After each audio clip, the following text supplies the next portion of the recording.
നിങ്ങൾക്ക് വേണ്ട കാര്യങ്ങൾ ചെയ്യാനുള്ള എല്ലാ സൗകര്യവും ഒത്തിണങ്ങിയിരിക്കുന്നുവെന്ന് സംഘപരിവാറുകാർക്ക് പൂർണ്ണ ബോധ്യം വന്നിരിക്കുന്നു.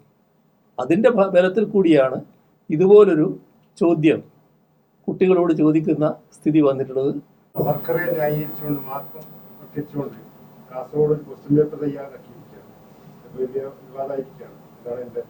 സവർക്കർ കേന്ദ്ര ഗവൺമെൻറ്റിൻ്റെ നയത്തിൻ്റെ ഭാഗമായിട്ട് വരുന്ന ഒരു നിലപാടാണ്.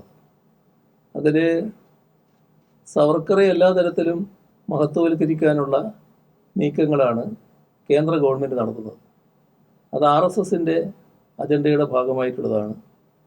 അദ്ദേഹത്തെ യഥാർത്ഥ ചിത്രം അവതരിപ്പിക്കാതെ മഹത്വവൽക്കരിക്കാനാണ് ശ്രമിച്ചുകൊണ്ടിരിക്കുന്നത്.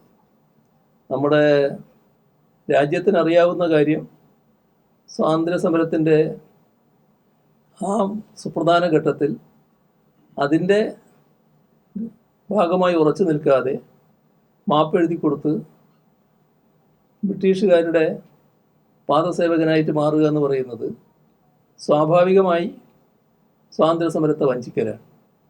അതിനാണ് സവർക്കർ ആ ഘട്ടത്തിൽ തയ്യാറായിട്ടുള്ളത്. എന്നാൽ സവർക്കറെ മഹത്വവൽക്കരിക്കാനുള്ള നടപടികളാണ് ഇപ്പോൾ RSS സ്വീകരിച്ചിട്ടുള്ളത്. ഇത് മറ്റൊരു വഴിയും അവർക്കില്ല, ഇത്തരൊരു മാർഗം സ്വീകരിക്കലല്ലാതെ. യഥാർത്ഥ ചരിത്രം പറയാൻ പറ്റില്ല.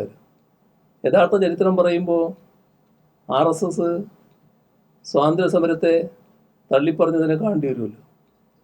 അന്ന് ചെറുപ്പക്കാരോട് നിങ്ങളുടെ ആരോഗ്യം ബ്രിട്ടീഷുകാർക്കെതിരെ സമരം ചെയ്തിട്ട് വെറുതെ ദുർവ്യയം ചെയ്യരുത് എന്ന് ഉപദേശിക്കാൻ തയ്യാറായതാണ് RSS.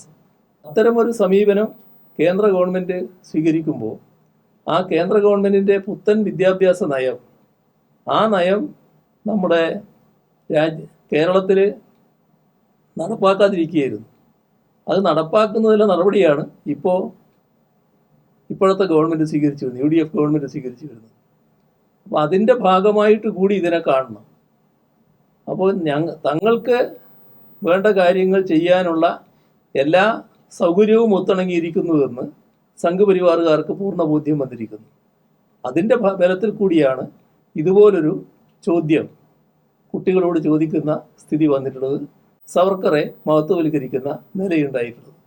ഇത് UDF ഗവൺമെൻറ്റിൻ്റെ ഒത്തുകളിയുടെ ഭാഗമായി സൃഷ്ടിക്കപ്പെട്ട ഒന്നാണ് എന്ന് കാണണം.